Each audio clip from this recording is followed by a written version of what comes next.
Good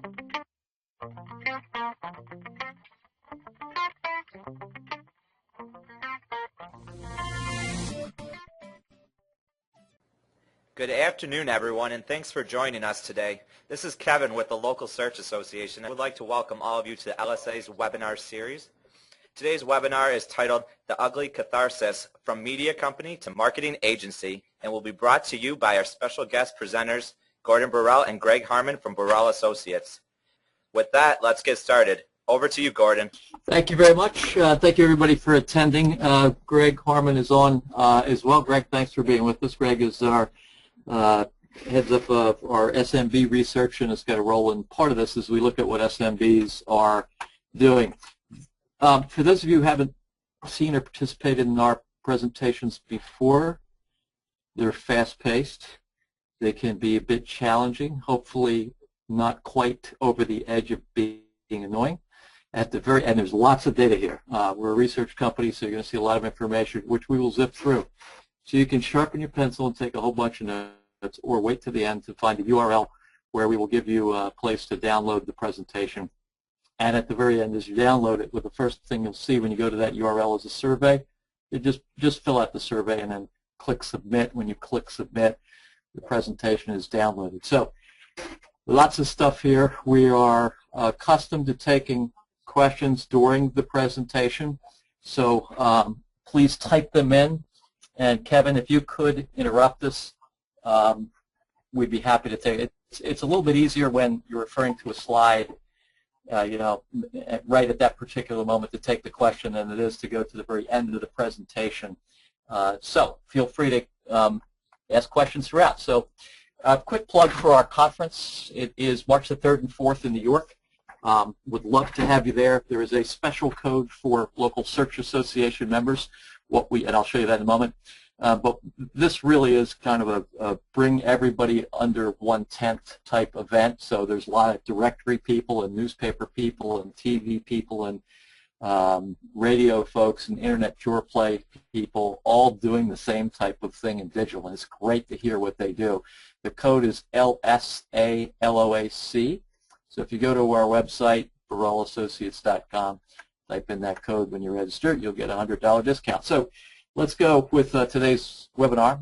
Today we'll be giving a little perspective. I wanted to talk about the power of the audience intent, talk about a true tectonic shift, something that's happened with promotions and where that's beginning to grow.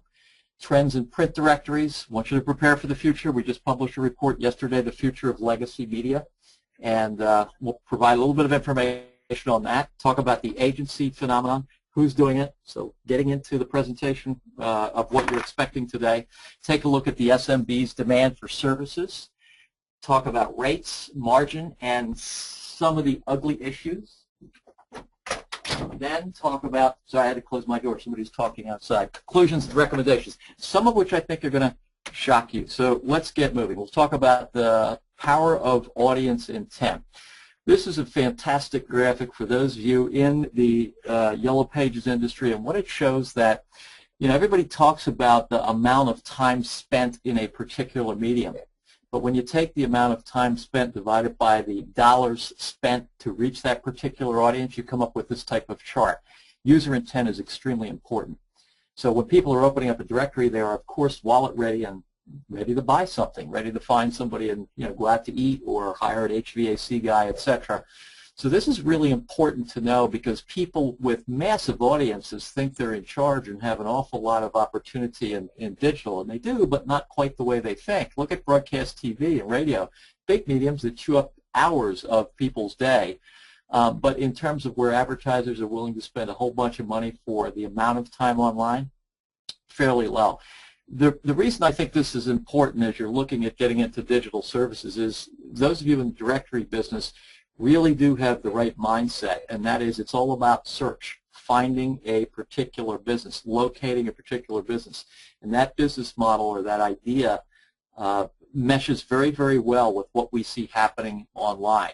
Online, people do tend to lean forward and search for something before they buy. So, great chart.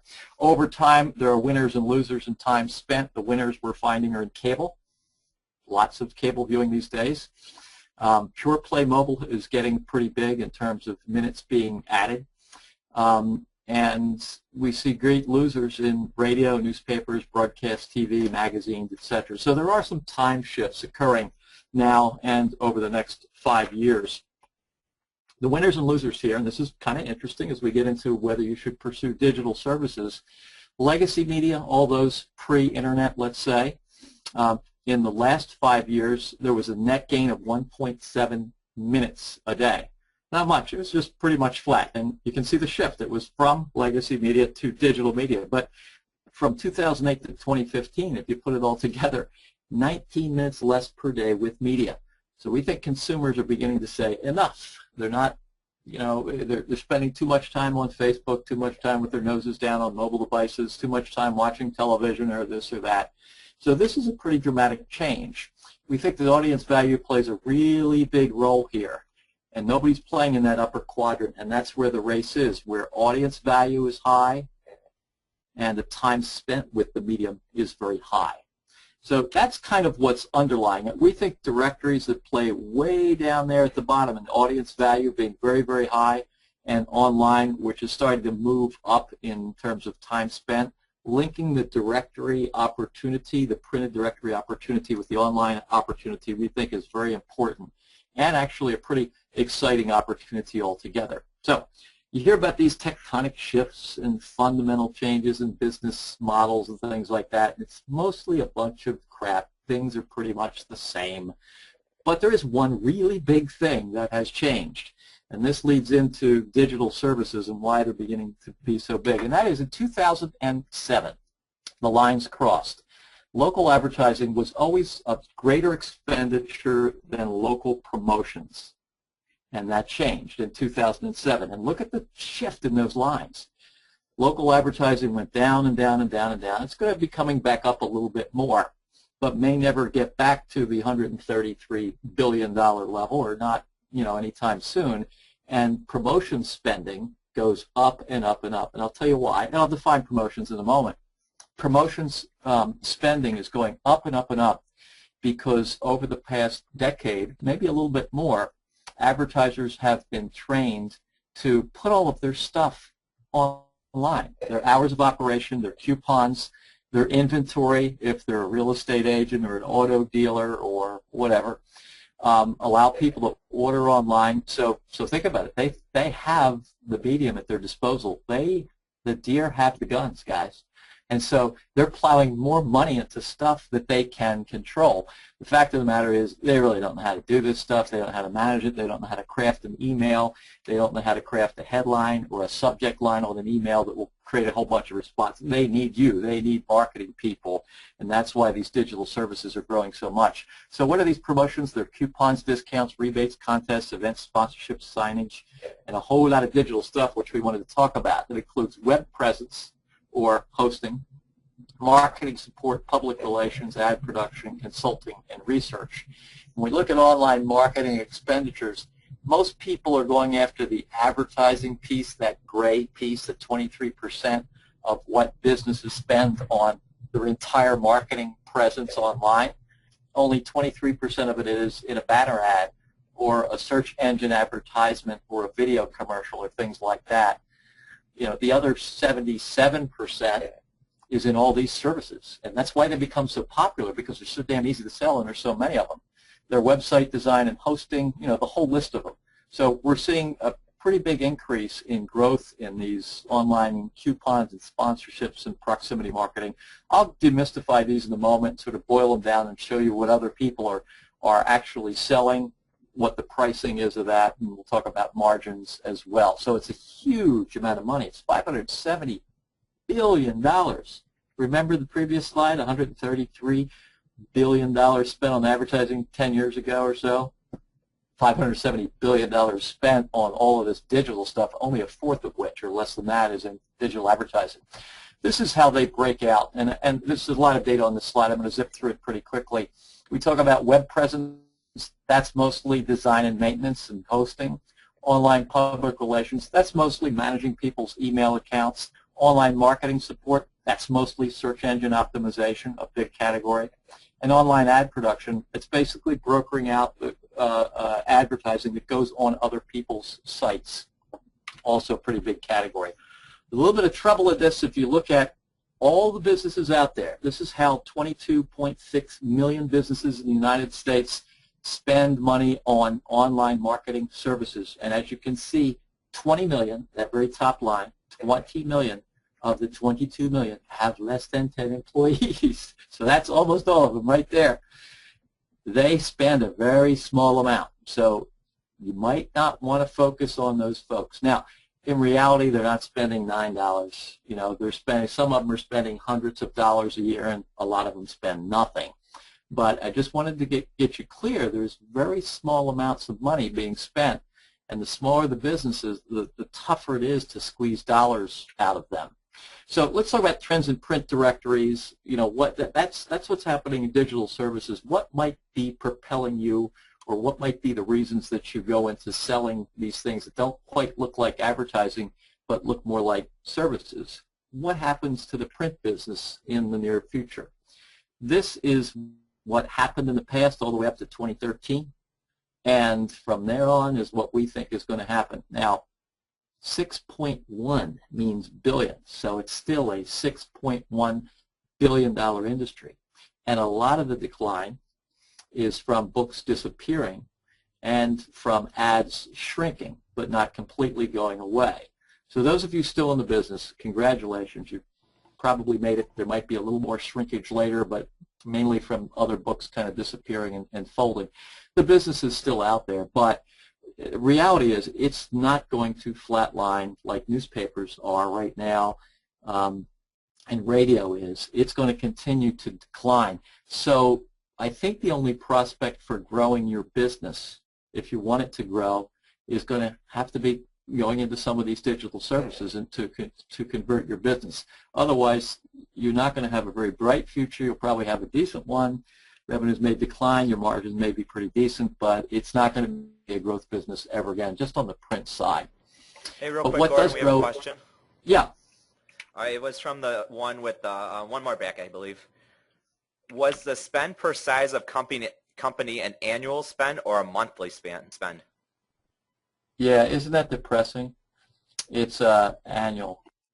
So look at the average down at the bottom, $17,000. That's what everybody races towards. $17,000 a year for each of these businesses is not bad. But the smallest of businesses, and it really isn't, like I said, $9. It's you know, some spending a few $100s a month, a lot spending nothing. So yes, unfortunately, that is that's annual. But we'll get into pricing a little bit more after this. So the blue line for print directory advertising goes down, but look at the red line, and this is another one of those weird tectonic shifts that actually is occurring. You have to sort of step back and say, this is what's happening, and so this is the hill that I have to take. This is the direction I have to go. Online spending, according to our forecast, goes up and up and up, and this is just local online, and for the first time will be larger than offline ad spending. It isn't, and it's way below it. Right now, at the end of 2013, offline ad spending was $70 billion. That's a lot, and online was only $24 billion, so 24% of all spending was online. 75% wasn't, or 71%. So in the future, though, this is where things are headed, and pretty much everybody agrees with this. This is not going to change. You'll see some of it in Greg's slides in a moment. What do we think they can do? We think Yellow Pages directories, you know, can pursue this agency phenomenon and kind of go after it and see what's happening in terms of what kind of growth you can get out of these sales. I'm going to go online now for a second and just show you a few of these. In terms of who's doing it, every type of media, legacy media, newspapers, Yellow Pages, radio stations, TV stations, a percentage of them, and I'd say probably about 25 to as much as 45% of these newspapers and TV stations and radio stations are selling some form of digital services, not just banner ads. You've got Yellow Pages Group up in Canada. They have MediaTip, really great company. Gatehouse Media, large newspaper company with really, really small newspapers. They've launched Propel Marketing. Hubbard Broadcasting, up in Minneapolis has 2060 Digital. Dallas Morning News has 508 Digital. These are all separate agencies. So let me show you what a couple of these look like, just so you get an idea. You can go to these websites if you want. This is Mediative. Yep. Another one. Does local include national advertisers with local/hyperlocal advertising placed? Now, when we say local, and most of everything you see here is going to be local. When we say local, our definition is if there is a local presence and the advertisement is placed only to be exposed to people in that local market. So that by that definition, a Jiffy Lube or a McDonald's or Macy's, etc., would actually be defined as local. There is a pretty significant portion that is placed nationally by those companies, and we can pull that out. But if it is specifically bought by the local store or the local business place or entity, we consider that to be local. So we'll go to Mediative. And if you want to see our definition of local and a whole lot of other data, just go to adspending.com, adspending.com. Click on the methodology tab, and you'll see it there. Mediative, really impressive company by the Yellow Pages group up in Canada. I'm not going to spend a lot of time on this site, but what you will find on this site is a reflection of why these companies have started, these separate businesses have started. There is so much detail on here and so many white papers that you can download and information about all this stuff. It's just lots and lots and lots of explanation, which is what this business involves. Your local advertisers are confused. You think you're confused by this stuff? You're experts. Go out and start talking with them about it. Any amount of information that you have is a hell of a lot more than they do, and they're willing to pay for that expertise, and in fact it impresses them. So Mediative's got information all over their sites, white papers that you can download and learn about it. So that's kind of a reflection of what they do. Propel Marketing, which is done by Gatehouse Media, which is a lot of small newspapers. You can see the type of services that they're offering, and they've got testimonials, all kinds of information on here, what they're doing. 2060, let's go to Reach Local. Reach Local is a really interesting buttons right across here. Home health services, auto, healthcare, etc. They're going after a lot of the Yellow Pages categories. They have HVAC guys in here, and it just walks through work for the HVAC business. So lots of information there. And let's go to 2060 Digital, one more. This is the radio group. They've got, let me see, we'll go to services, and we'll go to social media management, and I think we have information here on their pricing. A lot of the pricing is pretty similar. This is not $9 a month. This is $1,900 a month, and you can see what they're doing. They're packaging quite a bit of services here, and the best guidance I can give you, and I think I'll go back to the presentation now because we can get a little bit more into what these various offerings have, is north of $500 a month, packaged services, and toward the end I'll give you all the pricing for this. No less than $500 a month, packaged services, lots of different things get put in there, and the better clients are certainly the ones above $1,000, maybe $1,500 a month. Below $500 a month, and there'll be people who disagree with this, but this is what I have seen. Below $500 a month, it's really tough to service clients. They want way too much, they expect too much, and they churn out pretty quickly. So that's pretty. And these internet pure play companies that are selling like Reach Local have decided not to go below, say, $1,500 a month. So that's pretty much what you're going to find. So Greg is going to go through a few of these slides, and we're going to get into the pricing and the profit margins. But we wanted you to take a quick look at what these SMBs are thinking, so you can see that, gosh, there really is a pretty strong demand for these digital services. So, Greg? Thank you, Gordon. And the SMBs are hopeful, as the next slide shows. We're stacked up here on the left. We wanted to really get a sense of something that you could share, that local reps could share with clients. And two things that we thought about was, one, they're finding qualified employees, a big thing with a lot of local foundations, and optimism about the next 6 months. And you can see there those leftmost bars, very optimistic and somewhat optimistic, and very strong senses of optimism. It typically builds like this, where the farther out we go, 24 months out, it's pretty much typically the strongest. We're very optimistic, and finding qualified employees remains a bit of a challenge for people, and we're definitely finding people are spending more in their marketing and their budgets, and we can see there, for the groups of people that we speak with in our surveys, which is a pretty specific group. One, we tend to focus on media verticals, newspaper, TV, radio, that sort of thing. But also different media attract different scale of enterprise, so these things do have some variability. But in the groups that we speak with, they're about 2/3 is on direct and 1/3 is on non-direct ad spending. Among our client base, they're mostly reporting us for these surveys that we've got here about $2 million in revenues. Some of the media verticals are less, some are a bit more. There's a good sweet spot in the middle. The combined total, non-ad, direct and indirect spends, just shy of 100,000, net about 4.25, and then pretty consistently looking at year-over-year growth in these total spends across all of the surveys that we do. And Gordon alluded to this, but SMBs are really pestered in some pretty serious ways. And this is an element that you can see there. 1 to 4 is pretty much the peak. Just in the survey set we did across all the different weeklies, dailies, and all that, everything that we participated in the latter part of last year, we saw an average of about just shy of 19 attempts with a median of about 8, so it skews a little bit to the left there in the distribution model.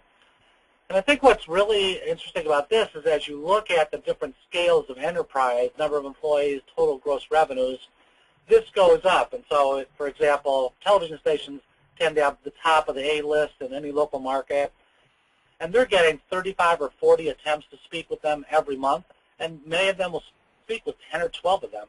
And, we just see this on average. We've got about 19 with a median of about 8, and they're talking to about 6 of them. So we think that this is a function of people really trying to educate themselves in the space of this kind of wild variety of options that are emerging in all the different marketplaces. What are examples of non-ad spending? That's pretty typically the promotions. Gordon? Yeah. What we're finding, and this is really fascinating, if you talk to an advertiser about their ad budget and you send your Yellow Pages rep out to them, they're going to be thinking about their Yellow Pages budget, or they might be thinking about their traditional media budget, what they spend in newspapers or what they might spend on the radio commercial or on some outdoor advertising. There's another budget that you can unlock, and they're usually not thinking about it when your rep comes in the room, and that's the marketing budget that's not advertising. There are lots of different names for it, but here's what's in it. When they print out flyers to put on car windshields in the parking lot, when they get their website redesigned, when they buy that magnet for the side of car, the sign for the business, when they buy a text messaging campaign, it's not advertising. When they do a deal with Groupon and agree to sell a $50 meal for $25 and probably take only $18 of that, the whole difference between the $18 and the $50 is money that actually, it's on the books what they gave up. So that money you might not think you have a right to, the 25 cents off of a can of peas, or $10 off a meal of $50 or more, something like that. But you see companies like Angie's List, which I think took one hugely creative idea that the Yellow Pages companies should have had on their own and instituted it in local markets, and now are printing books in every single market once a month. Angie's List does a lot of deals. I bought $5,000 worth of stuff from Angie's List in my market last year. So the amount of the discount or the rebate or the coupon is also in that non-advertising marketing expenditure. One other quick mention of this, because I think it's really important. We worked with a TV station that was absolutely convinced we were nuts when we said there was $1 million in this little tiny market in Maryland in automotive advertising online. They talked to all their automotive advertisers, and this guy said, we don't spend that much online. Whatever we spend, 1,000 here or 1,000 there, with you. the TV station. And so they came back to me and they said, there's not $1 million in this market. So I got the names of all the auto dealers and called them. And they confirmed that they don't spend any money in online advertising until I got to the very last one, and I said, aren't you guys doing anything in like search engine optimization? And he said, oh yeah, but we don't handle that. There's somebody else in the company, the tech staff. So I went to the tech staff, and they were spending $150,000. I went back to a different auto dealership, and they were spending $250,000 on stuff that they didn't consider to be advertising, because it was search engine optimization. It was stuff that involved online discounting and rebates and things like that. And that's what we're talking about here, unlocking that large amount of money that does not look like advertising and often is not handled by the person your reps are speaking with. Hope that answered the question. Greg? Real quick, I do have one more quick one. Oh. Do you see SMBs willing to use self-service tools for some of the services? Example, managing online profile/directory listing? Well, just to be really clear, no. So, and I'm sure that will upset some people, particularly those who are trying to do the self-serve thing. But the the true answer is a little more complicated than that. Yes, they will use self-serve tools, but then they'll abandon them very quickly. And we saw this with Google Keywords. Every advertiser feels like John Wanamaker, who 100 years ago said half of my advertising works and half of it doesn't. The trouble is I don't know which half is which. And so they feel that way all the time, and that's what causes this fluctuation and movement toward any new medium when it comes along, whether it was radio in the 20s or television in the 50s or cable in the 80s. You know, they always go, I'm tired of this Yellow Pages crap I'm buying or this newspaper crap. I'm going to try this new stuff. And they go off and they try it on their own. They can't figure it out, and then they abandon it. So local advertising is sold. It's not bought. And that means these advertisers, they're not sophisticated enough, most of them. And, you know, the bigger ones that do get sophisticated tend to have agencies, but they can't figure this stuff out. And that's where you come in. That's why these agency services are so important. That's why all these slides that we've shown you and this huge movement toward more and more spending, even to the point of obsession with digital media and social media. Isn't that your job as a marketing company to help them with this stuff? Like I said, you think you're confused by it? You're geniuses compared with what they know. Go sell that expertise to them. Cobble together some stuff. I'll show you what that stuff is and sell it to them. So now I step off my soapbox and let Greg go back. Go. Well, I do want to actually jump back onto that for a second, because I really want to affirm what Gordon said there, that these we saw earlier that we had an average of 18 in this kind of mid-range for local market size, average of 35 or 40 for the A-tier clients, and you know, maybe 5 or 7 for really the lowest groups. So they're under a lot of sales pressure, and that's really just thinking about traditional legacy media. When you look at all the other things that are available, I mean, it's not that these SMB people are stupid. It's that they are under unbelievable. They've got to run their business, hire their people, do this, order that, watch this, do the books, talk to the tax guy, and you know, learning everything about Facebook. It's just not that high on the list.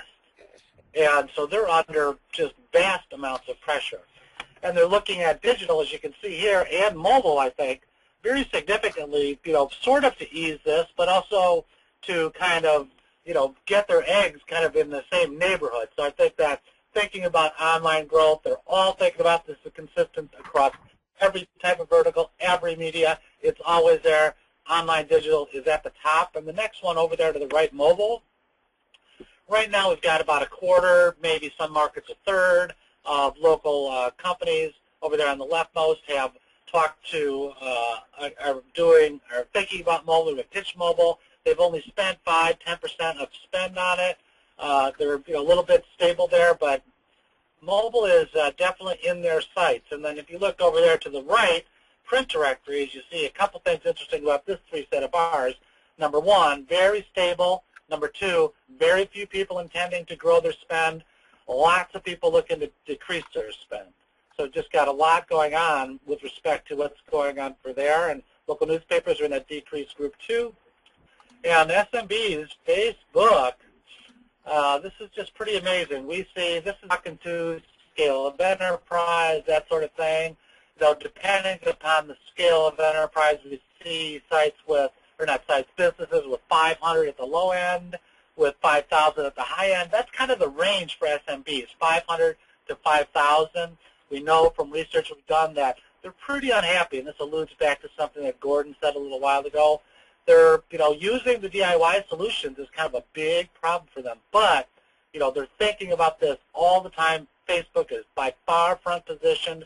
Google has done a fantastic job of, getting in the sights of these local businesses, and Google Plus and other solutions that they offer. Twitter is really right in there. This is pretty consistent across, again, different media and different company sizes. I will say when you get into really big local enterprises, relatively speaking, upwards of 1,000, maybe even a few more employees, the number that have Facebook there might be pushing 90%. Let me just mention on Facebook, it just blows everybody away. That is one of the biggest things that drives sales, is talk to a business about its Facebook presence and how you can help them. At our conference on the 3rd and 4th of March, we get a guy named Doug Stotland who heads up Facebook Pages. Facebook Pages is the SMB solution for Facebook, and they're going to bring a team and talk about all these tools that they were developing in 2013 for SMBs. They looked at a lot of data. We did some work with them, and they looked what Google did, and they thought, you know what? They're not going to go online and buy and maintain this stuff. We need to engage local media companies that have all the salespeople in local markets and have pre-existing relationships, and teach them how to use Facebook Pages and let them sell them. So that's Facebook's strategy. They are going to get some self-serve that occurs, but they're also really interested in training and engaging, just like Google did with its certified reseller program. Hey guys, got one more question coming in. Mobile, we've already alluded to mobile. Greg, we got another question. Sure. Is inbound marketing, also known as content marketing, gaining traction with SMBs? This would include services like HubSpot and some others. Yeah, absolutely. HubSpot is one of the faster growing and I think smarter companies out there, and we absolutely see that as a great opportunity for any company to do business with them, work through HubSpot, and some of the other companies like that out there, yes. Well, let's go mobile. Now we've got tremendous numbers saying a mobile presence is important. You see here 85%, some are very important. They have high visibility on web and mobile platforms. So, people are in no doubt about, what is important as they move forward in developing sales and customer relationships and all that. They've been pitched mobile as of the third quarter, start of the fourth quarter of last year. It was about, just shy of 6 and 10. That number is just pushing up and up. Lots of markets right now that might be 65, so that's going up. Used mobile, 20%. Some places it's 10, some places it's 25. But that 19% is a good representation of at least taking one swipe at it. And they're thinking about it, for the next 12 months, 40, just shy of half. These numbers are all going up, up, up. And, just keeping in mind that smartphones are going to become virtually ubiquitous through everybody above the lowest income groups. And, landlines are going away, and all sorts of amazing opportunities and developments are going on. And mobile is really at the heart of it. So even if people haven't spent yet, they can't stop thinking about it because it's going to be such an important part of customer and revenue development. So let's get into the numbers. We've spent the past 30 minutes kind of laying the groundwork for what's going on. And like I said, there's going to be a lot of numbers here. You can download these and look at them later. I took a market in Minnesota, 4 counties, Scott, Carver, McLeod, Meeker counties, to show you how much is spent in these digital services, just to kind of give you an idea. And these are in millions of dollars. So, just to look at the local, that which you can send your rep out and sell locally. In web hosting, there's $63 million spent in this particular market, and that's 24% of all the money. It's spent right there in web hosting. Are you going to get into web hosting and sell that? Probably not. But these web hosting companies like Web.com and GoDaddy have the client relationships and have begun to sell marketing services to these people. So you've got to fight against them. But here are all the other services: online agency, exchange fees, web design, SEO. SEO in this market on local is about $14.2 million. So there's a lot of money spent out there. Unfortunately, it's not by 10 companies. It's by probably 50,000 companies. So the cost for each of these is fairly low, and it becomes a spreadsheet exercise. How many of them can you sell and how many can you get to? So you kind of need to know what your addressable market is. And in this market, it's $161 million. What share of that can you get? So you really have to start thinking about not pursuing this just because we're making it sound exciting or because other people are doing it. You really do need to know how much is available out there, what you're going after, and what your goals are. In this particular four-county market, web hosting is 39% of everything. And this was a company called, you can look them up on the web, Red Wing Publishing, and they started Big Fish Digital. This is their agency, and this is the type of breakout or analysis that they did for it. So it shows you, if you're going after SEO, it's only 9%. Sounds like a lot of money, but it's only 9% of what all the businesses are spending out there in these digital services. So it's only one part of it. Hosting, design and ad buying, exchange fees, they're almost 2/3 of what's spent. So you would probably be looking at online video production, perhaps SEO and all other, because they look more like your business. Web hosting isn't your business. Agency and exchange fees, placing ads on other sites and charging for it. Design and maintenance, it's not your business, but that's 2/3 of what's spent. And again, you're going to be in competition with these people selling these services who already have their ears and some of their dollars. So your addressable market opportunity, all of them together about $60 million right here. In what? Yeah, when you look at all the money spent in excluding hosting, designing, and ad exchange fees, which most media companies don't want to get into, it's still a fairly large market opportunity in this small, generally small four-county market. Was there a question? Yeah, I don't hear mention of PPC, search engine marketing. Am I missing something? Search engine marketing is considered advertising. We're looking at services. Search engine optimization is a technical task which somebody does on your website. When you're placing an ad, a banner ad, or a video commercial or something like that, that's advertising. So remember the pie chart at the beginning when we showed the $500 and some billion spent, 23% of it is in advertising. We're not talking about it in this session, although it could be part of your total package. You could be selling a package of banner ads and pay-per-click advertising and things like that. But again, that's advertising. We're looking at digital services. This whole wide range of stuff that people spend, it tends not to be controlled by the guy who's buying the advertising for the company.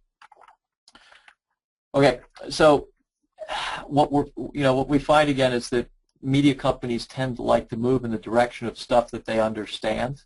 Pay-per-click advertising or banner ads, they can certainly understand. Paid listings, they can understand. Web hosting, they can't. Designing websites, they kind of can't. So there is money in here, but if you go after things you really can understand, like listings claiming and social media management and email management and reputation management, you're actually going after the smallest dollars available to you. It's a challenge, I know, but don't shoot me, I'm only the piano player. So let's talk about rates, margins, and some of the ugly issues. And we're about 35 minutes into this, so I guess we'll have another 10 to 15 minutes where we're going to go through some of these issues and numbers and then conclusions and recommendations. And we'll have, I think, 10 or 15 minutes at the end for additional questions if you want. But again, feel free to sort of add them in. I pulled one rate card that's pretty representative of what we are seeing, and this just happens to be for a company in a small market. You can see that they're selling websites. They're selling mobile website design. That's a big one. Everybody wants a mobile website. They're doing business directory listings. They're doing social media presence. They're doing digital display, which is advertising. This is their overall rate card. And under performance, doing social conversation, 3 posts per week on the company's Facebook page. They're doing search engine optimization. search engine marketing, which is advertising, pay-per-click advertising, reputation management, and advanced geo-behavioral targeting. And you can see the pricing. And this is, a one-time charge or a monthly charge. What they do is they wrap these all together and say, here's what our rates are. A one-time fee of $1,500, and we'll do all this stuff for you and say goodbye, or a monthly fee, and this is what they try to sell, of $681. And they try to sell one-year contracts. They usually settle on 6-month contracts. This is pretty typical of the pricing that we see for these types of services. Like I said, it's settling in around, for media companies eager to grow their business or retain customers, it's somewhere between $600 and $1,500 a month.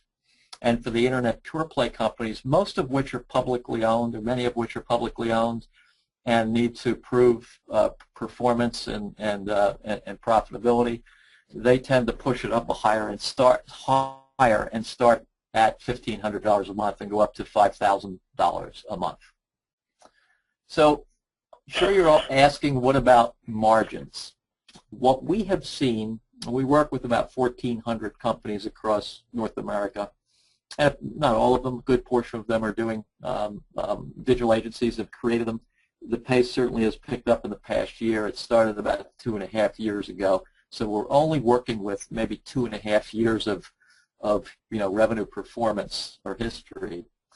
Revenue tends to start out really small. The first 6 months, it's almost not existent. So if you create a digital agency of some sort, what often happens is you get really excited, and then you realize you got to hire salespeople or train salespeople, and it's tough to get them in, and it's tough to put together a media kit. So the first 6 months, there's very, very little revenue, and then the revenue comes trickling in, and then the salespeople that you hired, so let's say you hired 3, one of them or 2 of them don't work out, you got to get rid of them, so you're behind already. So revenue does start out very small. The margins, of course, are virtually non-existent because you're paying a lot of money to train people and develop stuff that doesn't have a revenue stream to it just yet. In the first 18 months, there's usually very little to no margin. You become cash flow positive in about 18 months, but the margins are there. And they're pretty thin to begin with. They grow over time. They're typically, what we've seen with very little history after 2 years, in the 10 to 15% range. And as the business scales and you begin to do better, we believe it's going to get to the 30 to 35% range, EBITDA, before taxes and depreciation. And that's supported by the EBITDA we see in the pure play internet companies. Whether it's a Reach Local or a Web.com or Auto Trader or any of these others, their margins are settling in right around that level. Some of them are just becoming profitable now, but we think they're going to head to that level. They're not going to be the margins of broadcast media, which is about 45%, 40 to 45%. They're not going to be the margins of print media, which is 10 to 15%. We think they're going to settle in right there. And we think it's going to take 2 to 4 years for your digital agency, if you create it, to get to that particular level. So you first have changing and changing and changing. You might know what you're going to find is that what you're creating, and some of you may be uncomfortable right now. Some of you may be uncomfortable with that last picture of Michael Jackson. That the business that you're creating with these digital agencies are counter to the business model. You're going to have to do things very differently. It's not going to be a high revenue, high margin business at the outset. It doesn't involve content very much, like newspapers and television stations may have. It requires a bit of training. It's not reaching large audiences. It's dirty. It's the services business. So it's counter to your print business model, and that's going to cause some conflict. You will hear from print reps or anybody that is really laden and soaked in the print business model, including the CEO and the owners of the company, that you're chasing digital dimes at the expense of analog dollars, which is true. You'll get some internal confusion, and there will certainly be control struggles. We've got a number of companies that started digital agencies and retrenched after about a year and a half, just because the existing print managers felt that they were losing control And they always say, these guys are just taking digital times. They're selling these, silly $100 a month, $200 a month contracts, and it's a waste of time. There's no money in this. And by the way, you're spending $1 million a year to support this operation. I could use that to support my flagging print operation. So you get those control struggles. They actually occur, and they actually can pull your way back. Your existing salespeople, if you're going to use them to sell all these digital services, which many of the Yellow Pages companies have done, Dex Media and YP and all the others completely retrained their salespeople to sell these digital services. That's expensive. You can train and train and train, and you really need to get them to sell digital. And the other problem that you have with these existing salespeople is, hell, they have a print budget, which is typically more than 2/3 of your total company revenue. You don't want to distract them from hitting that target. It's tough enough to sell print, so you may be unduly distracting them. We always lean toward you really not need to hire new or other salespeople to go after this new opportunity. So I'll give you one line that's pretty scary, and that is, if I ask you on this call, do you want a significant share of digital advertising and marketing services revenue from your markets? Everybody would probably raise their hand. Yes, I want a significant share. But here's the thing. You will never, ever, ever, there's never been a case where a company has gotten a significant share of two different media, and print, Yellow Pages, and digital media are two different media. And there's never been a case where a company has been able to get a significant share in both media and having one sales rep trying to sell it. Newspapers have tried to sell direct mail. TV stations have also tried to sell radio advertising where they've merged their operations. It's happened time and time again. It's never happened. You need a separate staff who basically won't eat, who will starve to death if they don't sell that one product. And the day that your print rep comes in and says, wow, last quarter I knocked the ball out of the park. I did 120% of my print budget, you're going to be really happy with. And if you say, how'd you do on your digital budget? He says, I was just too busy doing my print budget. I didn't sell any of that. Will you fire him? And if you don't, what does that say about your digital goals? So you do need people you can fire if they don't meet those digital goals, if you really want to be serious about this. The other thing is that your company margins are taxed. You want to keep your margins up and keep that cash flow pretty healthy in print, then don't go out and acquire new businesses. Don't go out and create new businesses. The problem, of course, is that your revenues will be flat, or as we showed in that earlier line, probably down. So it's a question of investment. Do you want to invest some of the margin in some future growth? So the conclusions and recommendations will just wind up here is you need to know how much you're chasing and to set goals. Partner. There are lots of companies you can partner with. Don't try to build something yourself or go it alone.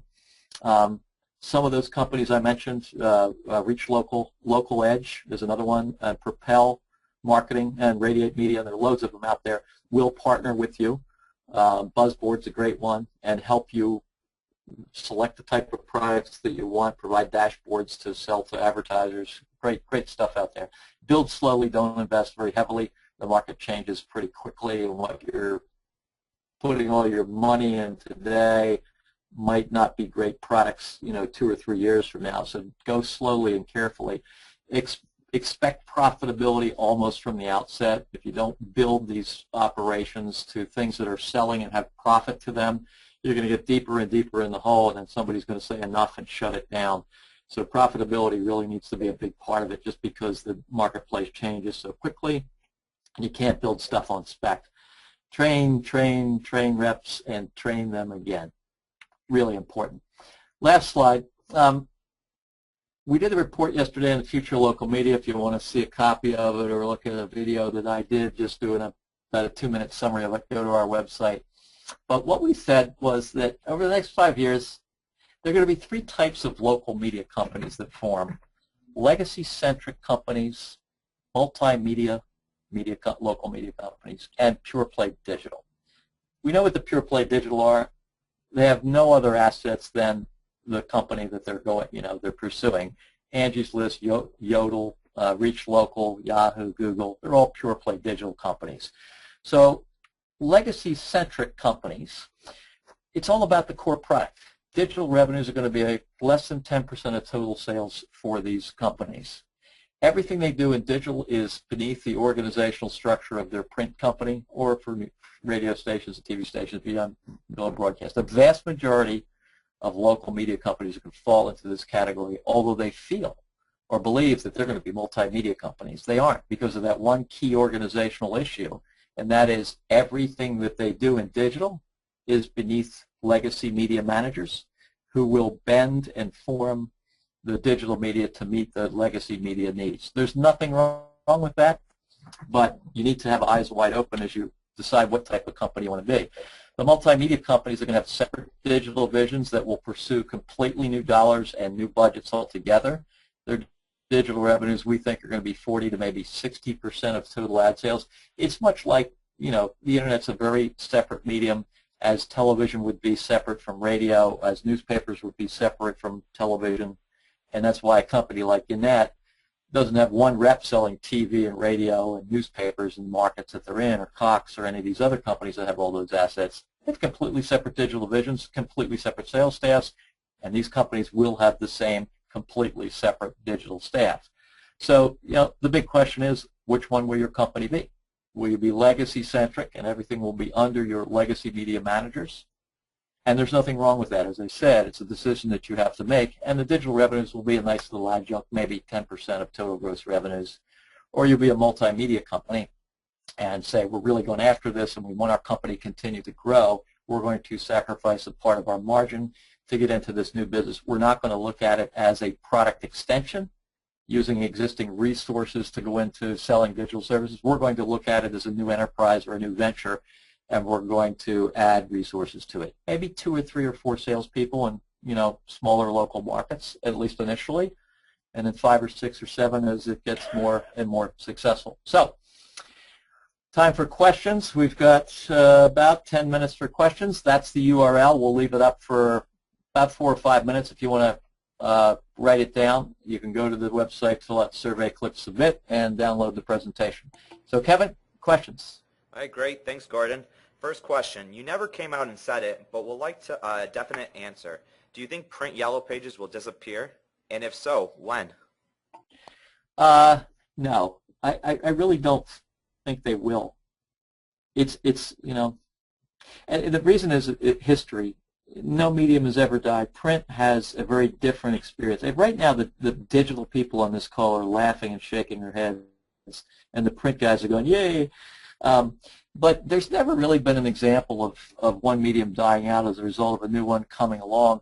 Each medium has its own characteristics that are better than another medium, each of them. And so print has a different feel to it, and people are comfortable with print. Now, that's for the foreseeable future. The foreseeable future for me is, maybe 3 to 5 years. I think that science fiction is a good predictor of the future. I don't see anybody in Star Trek opening up a Yellow Pages book, nor do I see them reading a newspaper or watching TV. So all bets are off in 2050. Given that all other legacy media companies are being disrupted too, is there any way directory publishers can capitalize on competitors' vulnerabilities? Yeah. The legacy-centric company that I described in the earlier slide, quite a few of the TV stations and radio stations and newspaper companies are in that trap. And direct mail, many of them, forgive me, have their heads up their asses. They're still sending coupons out in the mail, and they just don't understand all this digital stuff. There's a great opportunity there to step back and say, hey, we're not the only ones being disrupted. These other guys are. Let's go out and disrupt them. Let's go deliver loads of coupons to people, or good information on saving money and sales and things like that by different means. So, suddenly TV guys can get into the classified advertising business. That would have never happened 20 years ago. Newspaper guys can sell television-type advertising, video advertising. They could have never done that 20 years ago. So you got to look at the medium and say, what is it that we can do? I think one of the really cool things you can do is sell video advertising. It's every small businesses owner's wet dream to see himself in a TV commercial, like the big auto advertising guys.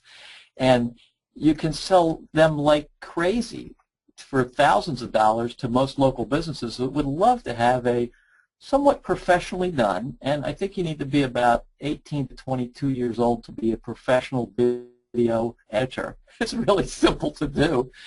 And they'll spend, $2,000, $3,000, $4,000, $5,000 to have a nice video shot and edited and thrown some graphics in there, put up on YouTube, put up on their own website, and put in your Yellow Pages online, directory.